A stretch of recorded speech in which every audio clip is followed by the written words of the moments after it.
So this story is very interesting because it doesn't have an antagonist. As a matter of fact, the story ends when the antagonist is defeated, in this case, the Demon King.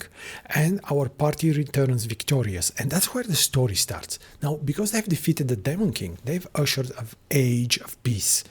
And this is where other stories are ending. Like, that's the finale of the story, and they lived happily ever after. But in our case, this is the beginning. And so for me, that was extremely interesting, because what an antagonist does in a story, it sets up the stakes. Now, an antagonist can be many things. Like, it can be this sort of huge monster, a demon, but it can be a person, it can be sort of an entity, a malevolent force, but it can also be something like Mother Nature, like the elements, right? But this is what we are facing. And in this case, we don't have an enemy like that. And then I started thinking about it. Well, why does the story work? Because it shouldn't, right? We don't have any stakes. I mean, if you think about it, Frieren is not facing enemy. The end of the world is not approaching, right? She doesn't have somebody that she needs to fight and defeat. He has already been defeated. So what are we doing here? And why is this story working?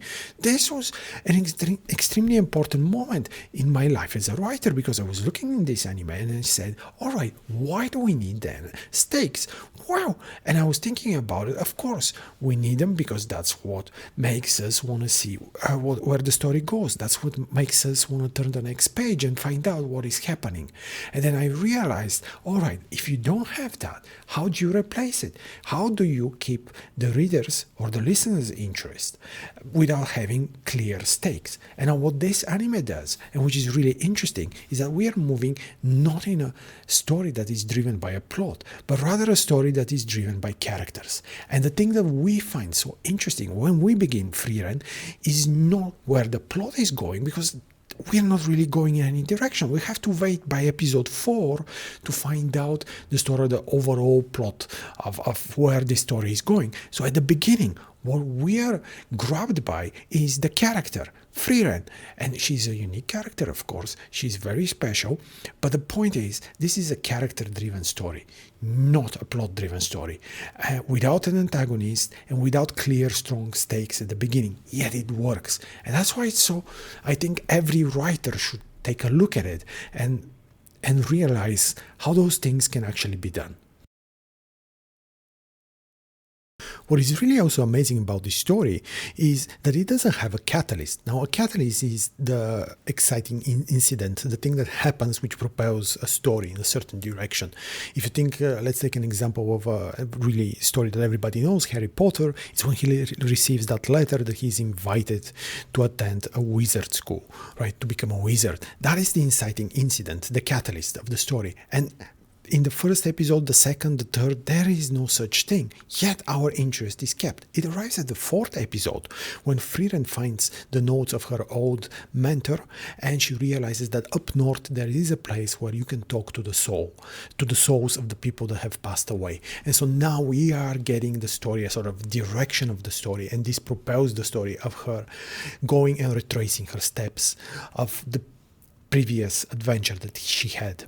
Now that is interesting because it arrives all the way to episode 4, yet our attention is held. And so why is it held? By what is it held? Well, the story has an emotional impact, it's held by interesting characters and the different themes that are being explored. Why should we have a theme in a story? Well, I think because all great stories have one. All great stories touch our hearts, our souls, and make us reflect. And if that happens, then you know that you have succeeded. But as writers, sometimes we get lost in the trees. And in the trees, we are chasing the plot line. What is happening? What's the next move? What's the plot twist? Our protagonists, where are they going next?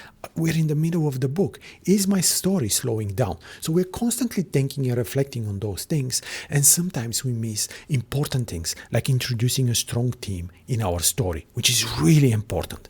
In Frieren, of course, the main theme is that as an elf, she ages really slowly. And while she spends a lot of time with her party members, for in human years, for her, it was just a blink of an eye. And so she didn't take the time, and she didn't appreciate them, and did not take the time to get to know them really well. And that becomes one of her biggest regrets. Of course, why that touches us directly is because we can all relate to it. We all have regrets, things in our past that we wish we could relive. And of course, it's much deeper than that, especially if you have family members or friends who have passed away. And we have a deep down wish that we can relive moments like that. And not only relive them, but while we are in them, that we spend the time to appreciate them. Now, that's a theme, a powerful one. And it's what grabs us at the beginning of the story. But even side characters are exploring themes. Like, for example, there's this mage, and this is when the competition is taking place, and he's trying to get to become first class mage, and he has one of his opponents down, and he's considering if he's gonna strike a mortal blow. Now, the interesting thing about it is that we have never been in this situation, but obviously we can understand and place ourselves in his shoes and reflect on what it is to actually take another person's life in the pursuit of our goals. But what really struck me was one of the themes that is explored, which is when the two elves, Frieren and Zeria, and they are talking about the way that humans are exploring magic and how short their lives is, but at the same time, how quickly they grasp and advance the study of magic. So while they have long lives, the humans are actually developing themselves and growing and becoming more powerful in front of their eyes. And that really connected with me with today's world and AI technologies and artificial intelligence and the way it is moving so fast under us that we sometimes don't understand the progress that's happening while we sleep.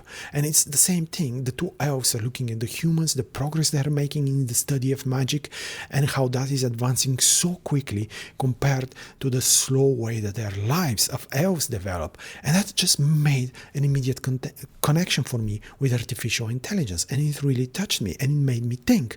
And that is the most important thing why you should have a theme in your book, because it makes your reader think, and if they reflect on what you have written, then you have a powerful story that is gonna stay with them. What this story does really well is work with the power of what is left unsaid. Now, if you think about that, that is an extremely important technique in advanced storytelling, because on one side you have what you are actually telling, in this case showing the viewer, or telling in your story, writing it down, and it is what we realize is happening with our critical mind. But then our subconscious mind at the back of it is also putting a lot of pieces from the story together, and this leads the reader, in this case the viewer, to realizations. And that is something important and you want to do. And that is why you should look at Frieren and see all the moments when this actually happens to you. One of the big moments, who has a very big story arc from the beginning all the way to the end, is the way that Frieren is teaching Fern about magic. Now, obviously, magic is about defeating your opponent. So there's mana, there's the way you use the spells, the intensity, the control, and so on. But what Frieren is actually teaching her, and we realize that because that's not spelled out, is that Frieren is teaching Fern about why it is important to fall in love with magic and what you're falling in love with. Not with the power with spells, not about killing or defeating your opponent, but there has to be something else. And with the flashback, as the story progresses, we realize that Frieren has gotten this love for magic from her own mentor, who had a simple spell. That was her favorite spell. It was creating a field of flowers. And that was imparted on Frieren, and now she's imparting the same love for magic to her own apprentice. And we see that happening throughout the story. We realize actually that it is happening at some point. And then at the end of the story, when Fern becomes a first-rate mage, she's able to pick any spell she wants from Zarya. So she goes there, and usually mages pick powerful combat spells to make themselves even stronger. And what does Fern pick? She picks a spell about cleaning clothes when they're on the road, and that the clothes smell really nice. And when she tells that to Frieren, Frieren pats her on the head, smiles, and says, "Yes, you are my apprentice." And we sort of realized that a lot of the times what Frieren was training Fern on was to fall in love with magic, not with the power, not with the killing, but with the magic itself. Now there are other instances, like for example, when Fern, there's an instance where Fern receives a bracelet, and there's a whole misunderstanding around it. And Mr. Stark, he's saying, okay, we should return this bracelet because this is something you give to somebody that you really like, and this is not definitely my intention. I just really like the bracelet. And Fern is like, well, there's no way. You spent so much time choosing it. Let's forget about what it is about. I'm keeping this bracelet. There's no way I'm letting you return it. But behind the scenes, sort of, we understand that Fern really likes Stark, and she really is touched by this gift. And so it's a very cute little story there. Again, behind the scenes. Speaking more of those type of emotions, we have that scene with the ring that Hamo has bought for Frieren. And normally we know that Hamo is her companion, right? He's somebody that teaches her about human emotions, and of course they face dangers together.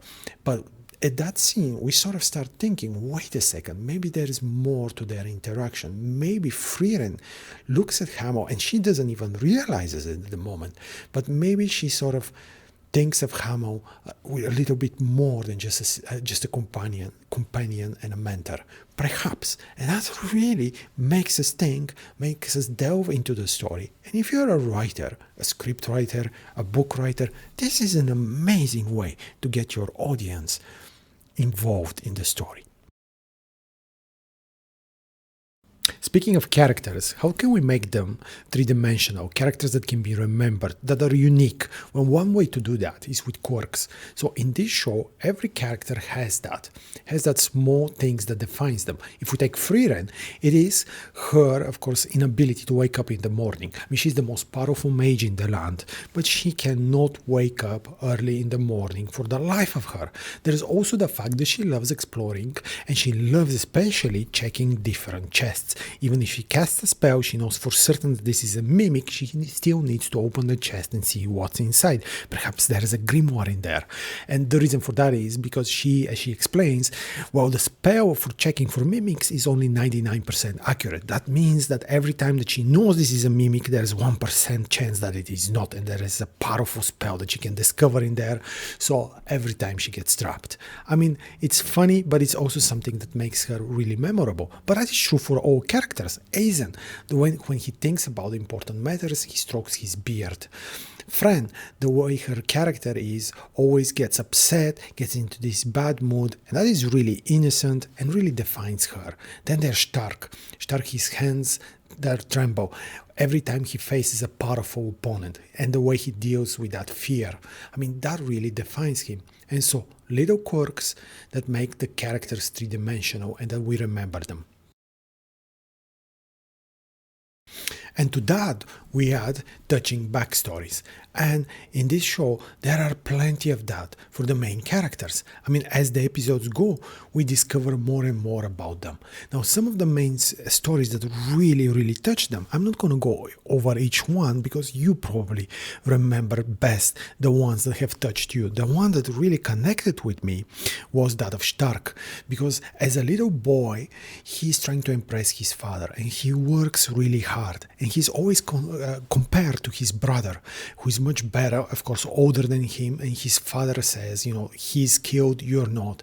And so Stark, the only thing that he has in his favor is that he tries every day to live up to his father's expectations. And then when we see him all grown up and in the present, we understand why he made that fissure through the mountain from his training. It goes all the way back to him trying to impress his father. But it's more than that, because then we discover in his backstory that his village was attacked by demons, and that his brother stood there to fight, turned to the little Stark and told him to run away, to run and to hide. And of course the little boy did that. But in the mind of the little boy, he abandons his brother to his death. And so he's a coward. Of course he's not a coward. We know that. He's just a little boy. But he grew up with that idea. And so if we go back to his little quirk, which is his hands shaking, and that he constantly fights with fear when he faces powerful opponents, and that he fears that one day in one battle he'll run away, that is his deep fear. And we understand how that's grounded all the way in his childhood. And really it's something that touched me.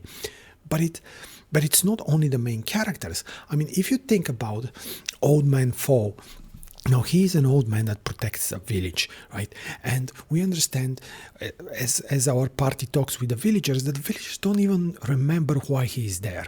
And so that we understand two things. First of all, that they don't talk really with Old Man Fall. They don't know him, but we get to know him.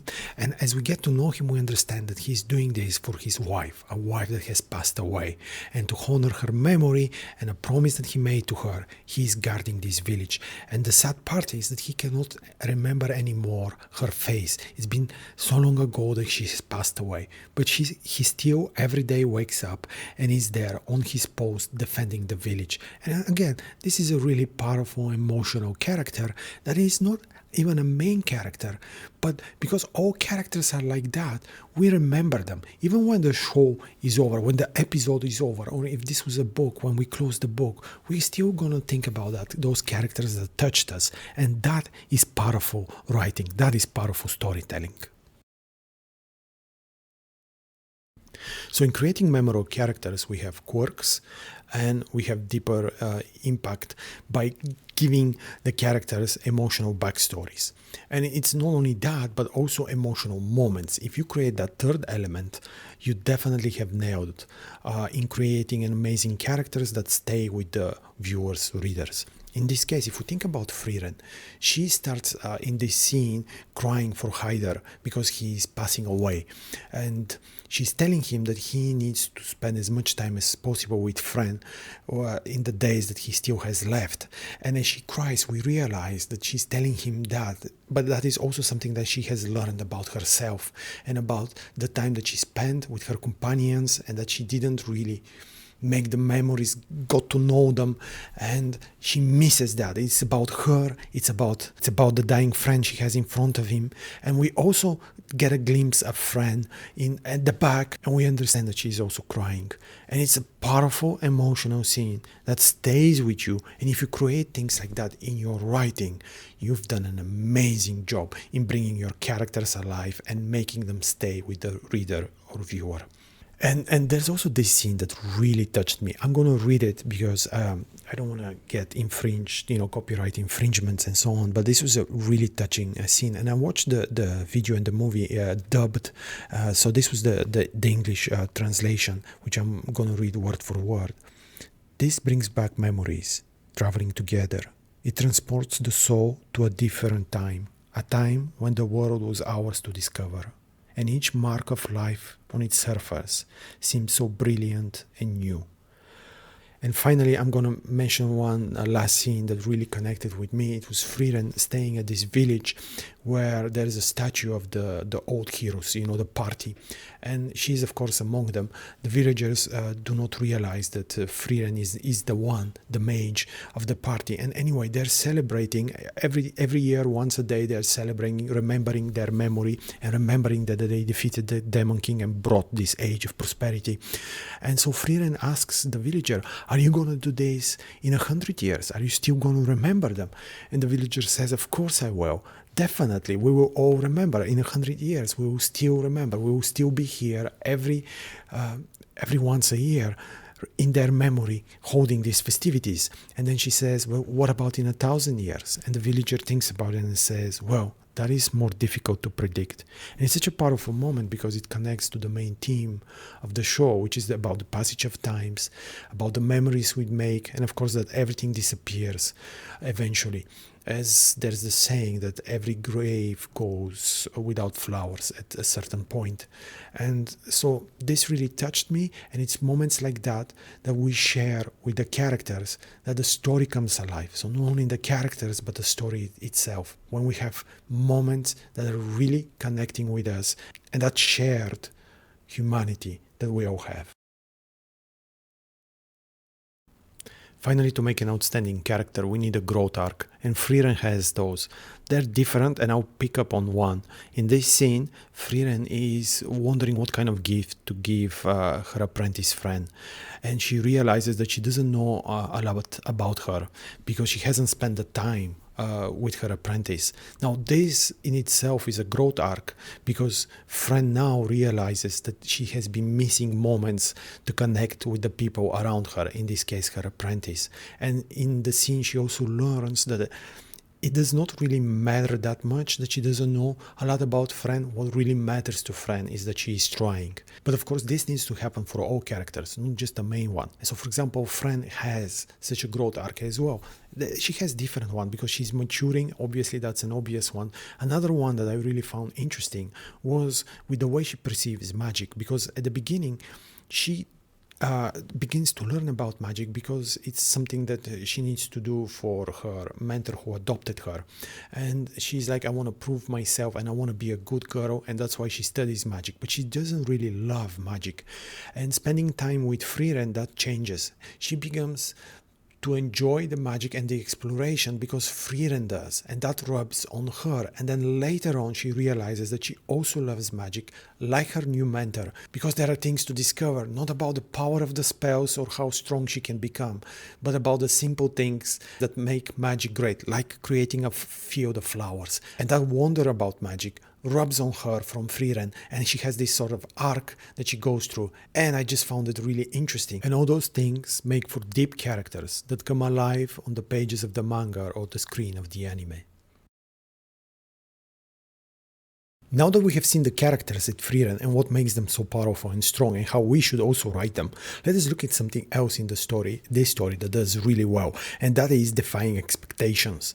Now, of course, the beginning, which we already mentioned, which starts with the celebration, and it is the celebration because of the defeat of the Demon King, and of course that is the beginning of our story, where other stories end. But of course it goes much deeper than that. So, for example, the training does not feel like real training. When Frieren develops as a mage, and she will become a powerful mage, we actually don't see it, we actually don't follow it. This is something done in a lot of stories, that we focus on the hero and we see the obstacles he faces and what he overcomes. Here we have a few powerful monsters that are defeated, but most of the training that's done is pushed to the side. Instead, we focus on Frieren as a person, her interactions with the other characters, and her growth as a person, and all those small little moments that make this show so special. There are many instances like this sprinkled throughout the show. So, for example, Frieren walks inside of an inn, and there's this tough bunch of guys. Now, what Frieren is actually doing is asking which is the best place in the city to have something sweet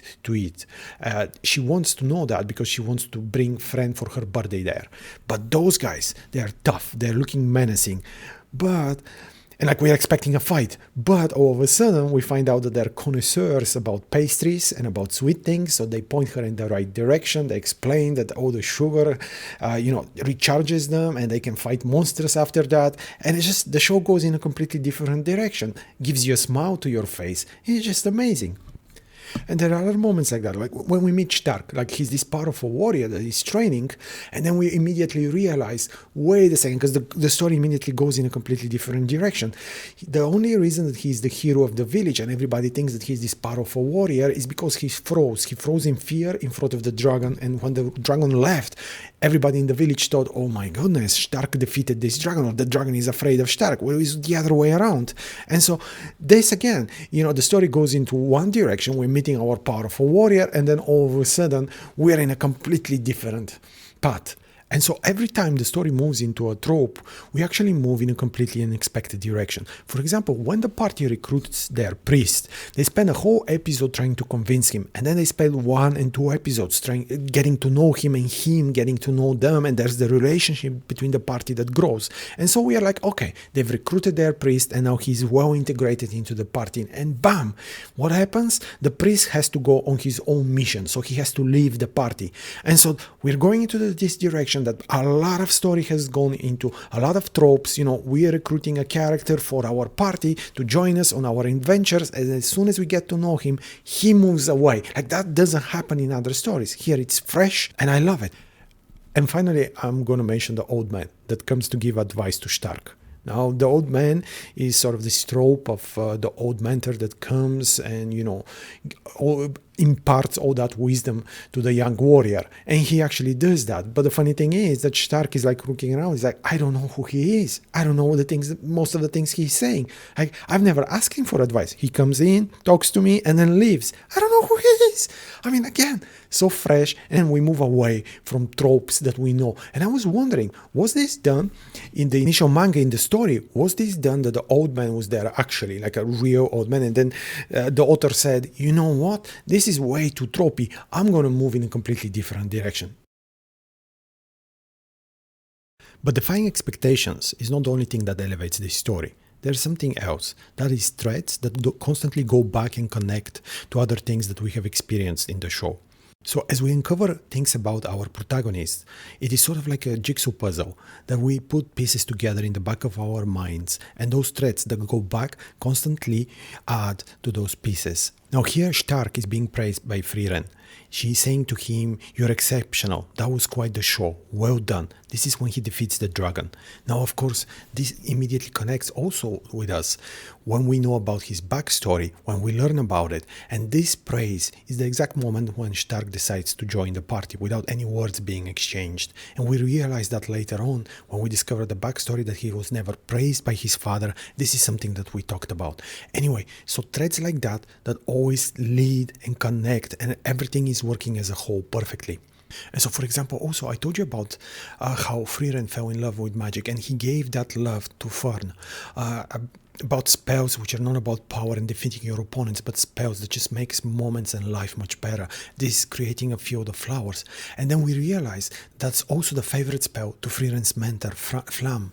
And so that's what made her fall in love with magic, and she transmitted that to Frieren, and now Frieren is transmitting that to Fern. And when we realize that, again, the jigsaw puzzle starts falling in place. And then we also realize that Himmel, as we understand about his backstory, that he had met Frieren when he was a child, and he was lost in the woods, he was crying, he meets Frieren, and what does she do?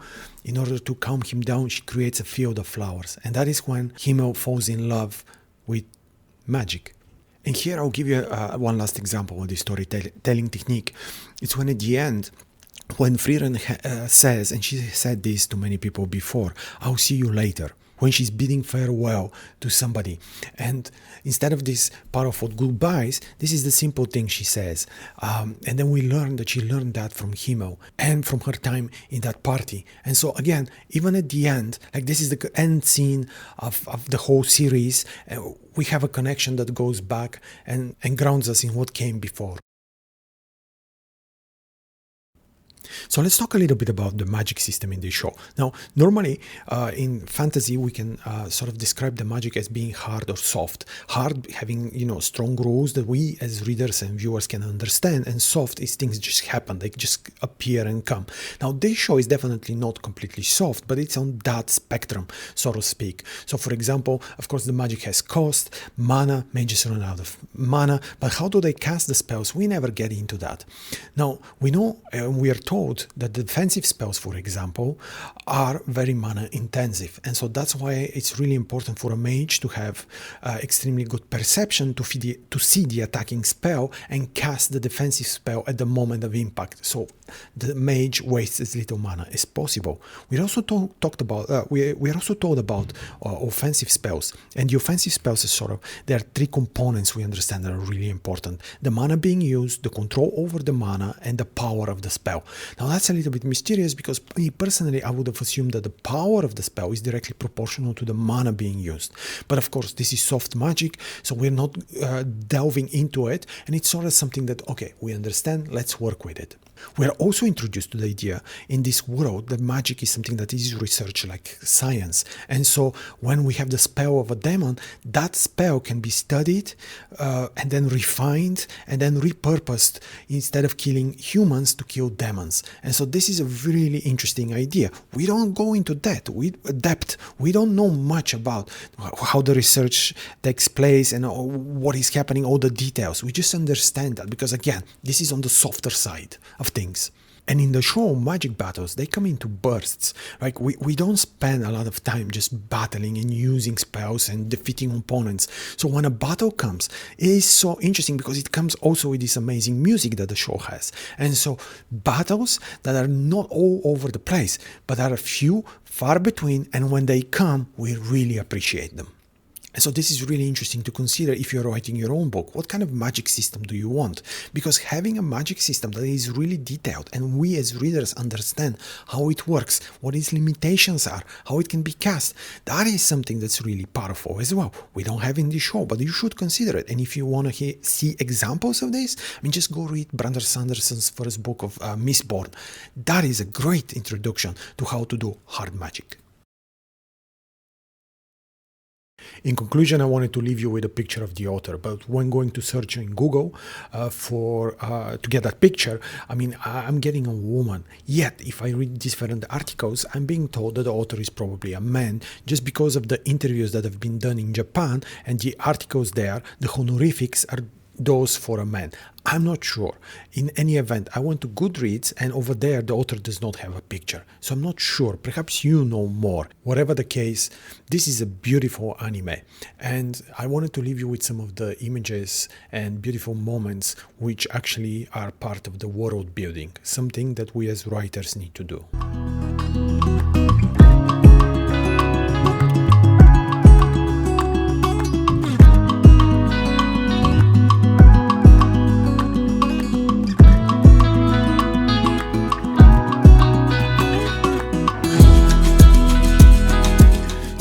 As writers develop a world, we must be careful not to overwhelm our readers, not to take moments away from the plot, the story, the characters in order to start talking about and describing the world. We want to immerse the readers, but at the same time it has to be done in an organic way. Now this is a visual medium and it does it beautifully, and we can also learn about that there are moments in our story when we have time to breathe and actually show the readers the world, in this case of course the viewers. Here at the end, I will also point out that I love the fact that the show leaves us with different mysteries for us to reflect on. So for example, why was Frieren able to defeat the Demon King when her own master was not able to? And also Zarya, the most powerful mage in the world, could not also face the Demon King. Why was Frieren and her party victorious? That is something that I want to unravel in the coming episodes in season 2. The other thing is, at the end of the last episode, why was the apprentice of Zarya able to see the fluctuations in Frieren's mana, when the only person we're being told in the story that was able to see those fluctuations was the Demon King? Is there some relationship here? That's very interesting to me, and I think you guys probably have also things that you want to explore and find out more in season 2. And so in conclusion, this was a beautiful experience, which also taught me to be a better writer. I'm going to read you now what was said in the last battle in the last episode. Mages who only know how to fight are horrid at the softer things. I replaced mages with writers in my head. So this is what I heard. Writers who only know how to fight are horrid at the softer things. And me, as a writer who placed so much importance on battles and action scenes, all of a sudden I had a deeper understanding of what it is to be a good writer by watching this anime. I hope the same thing happened to you, and this analysis, the whole of it, also made you realize how you can become a better writer. In any event, thank you for being here, and I'll see you next time. Now get out of here.